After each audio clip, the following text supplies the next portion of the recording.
direct de l'UDV, je reçois Marc Lermite, associé EY, et Joachim Flieger, délégué général de la Fondation Palladio. Bonjour à tous les deux, merci d'être avec nous. Bonjour. Bonjour. Alors, je me tourne d'abord vers vous, Marc Lermite. En tant donc qu'associé EY, quelles sont les grandes tendances économiques et d'investissement qui impacteront le secteur de l'immobilier et de la ville dans les prochaines années? Alors déjà, il faut comprendre ce qui se passe aujourd'hui. C'est une crise, assez profonde, assez importante qui est née il y a 2-3 ans de la hausse inflationniste, sur les coûts de construction, la hausse des taux d'intérêt qui effectivement empêche le secteur de continuer une très belle croissance et avant de la reprendre. Parce que c'est un secteur qui en a énormément sous le pied. C'est la première filière économique française, plus de 10 du PIB français. Réellement, c'est une empreinte incroyable dans toute l'économie française. Un peu plus de 2,5 millions d'emplois. C'est ça les grands chiffres, hein, on ne le sait pas. Il y a une centaine de métiers dans 8 grands secteurs d'activité. Mais c'est une filière qui est aujourd'hui dans une difficulté de recrutement, qui a du mal à investir, qui investit d'ailleurs 50% de moins en 2024 qu'elle n'investissait il y a 5 ans dans le résidentiel et dans le bureau, parce que tout simplement la demande est moins là. Mais avec une perspective de croissance, on va l'espérer, pour la France et pour l'Europe, il y a quand même une perspective européenne. On peut penser qu'elle va reprendre avec un effet très rapide de ressort, avec beaucoup d'innovation, reprendre le chemin de la croissance, de l'emploi, des projets dans les villes. C'est très important de voir la force d'entraînement aussi dans des nouveaux formats comme la santé, les infrastructures publiques, hein, de cette filière et ce secteur d'activité. Et de votre côté, Joachim Flieger, en tant que donc délégué général, de la fondation, Palladio, comment la fondation encourage-t-elle, la recherche et l'innovation pour relever les défis majeurs de l'immobilier et de la ville, de demain? La Fondation Palladio est sous égide de la Fondation de France et l'engagement en faveur de la recherche est très ancien. Depuis près de 15 ans, on soutient par des bourses des chercheurs, des doctorants français ou rattachés à des laboratoires de recherche qui travaillent tous sur le fait urbain, sur les grandes dynamiques urbaines.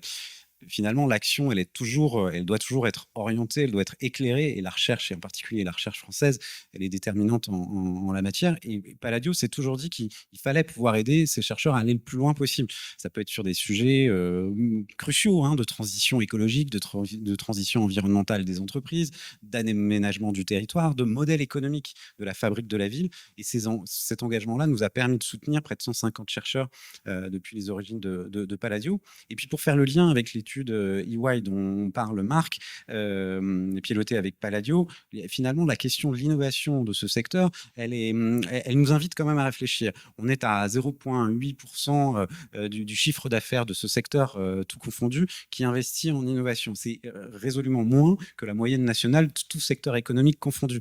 Ce qui appelle finalement un travail, et je pense que c'est aussi l'endroit de la Fondation Palladio de rapprocher ce monde de la recherche avec les directions de l'innovation, les directions de la stratégie, des entreprises, des près de 105 entreprises qui aujourd'hui soutiennent la Fondation Palladio, parce que orienter l'action, c'est le faire aussi avec les armes de la recherche. Et donc, c'est ce qu'on essaye d'organiser, y compris dans des petits déjeuners de connecteurs entre l'innovation et la recherche à la Maison Palladio dans le centre de Paris. Et chacun, de votre point de vue, quels conseils donneriez-vous aux collectivités locales pour attirer des investissements, privés nécessaires au développement, de projets urbains durables et inclusifs, du coup? On l'a vu aujourd'hui parce qu'on se réunit à Versailles pour le 5e sommet de l'université de la ville de demain. À l'heure où on se parle, des maires viennent présenter leur ville, Gilles Averrousse pour Châteauroux, Mohamed Namali pour l'île Saint-Denis. Ils font la démonstration, pour ne citer que d'eux, de la force de leur territoire, mais aussi des challenges de villes moyennes ou de villes en situation périphérique dans la région Île-de-France. Mais ils font la démonstration de la manière dont ils pensent en fait leur dynamique territoriale. Le maire aujourd'hui a besoin aussi d'être accompagné dans la définition des besoins, dans la bonne définition des produits et des réalisations immobilières.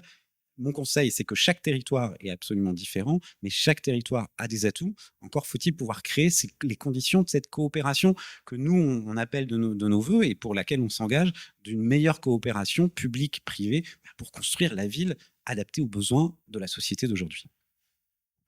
Oui, je pense que Joachim a absolument raison. Il y a un besoin d'incarnation d'abord, hein. Je pense qu'on le voit là, hein, dans la salle à quelques mètres d'entre nous. Il y a des maires, femmes et hommes, qui parlent à des chefs d'entreprise, investisseurs, promoteurs, et qui sont très attentifs à l'incarnation, à la façon dont la patronne ou le patron parle de sa ville. On sent qu'il ou elle est capable d'emmener une complexité incroyable. Il faut évidemment qu'il y ait des indicateurs, hein, de demande. L'investisseur va chercher une rentabilité, qui est une demande sur tous les types d'actifs qu'il cherche à faire. Mais je pense qu'en ce moment, la complexité est un tel problème pour chaque chef d'entreprise, pour chaque investisseur, pour toutes les entreprises et pas seulement dans l'immobilier, qu'il faut aussi qu'il y ait une rapidité d'exécution, une agilité. Ça passe par la patronne ou le patron qui peut donner une impulsion, donner de la vitesse, mais ça passe par une habitude de faire ensemble. Et on le sent assez vite, ça, dans les villes, et je pense que c'est important de le faire ressortir quand on vient pitcher, quand on vient parler à des investisseurs, quand on essaie de faire naître des projets, de montrer que ici, ça prend moins de temps. On sait non pas s'affranchir des règles, mais peut-être accélérer le temps de réalisation. C'est aujourd'hui crucial, particulièrement en France, de dépasser la complexité, le millefeuille territorial, le millefeuille administratif, pour aller plus vite et que les projets sortent, parce que c'est ce que chacun d'entre nous veut, les citoyens, les élus, les services, les investisseurs, et puis les clients, les consommateurs, les usagers à la fin. Avant tout, un travail de collaboration. Absolument. Merci beaucoup à tous les deux d'avoir été avec nous sur le plateau de BITV. C'est à vous.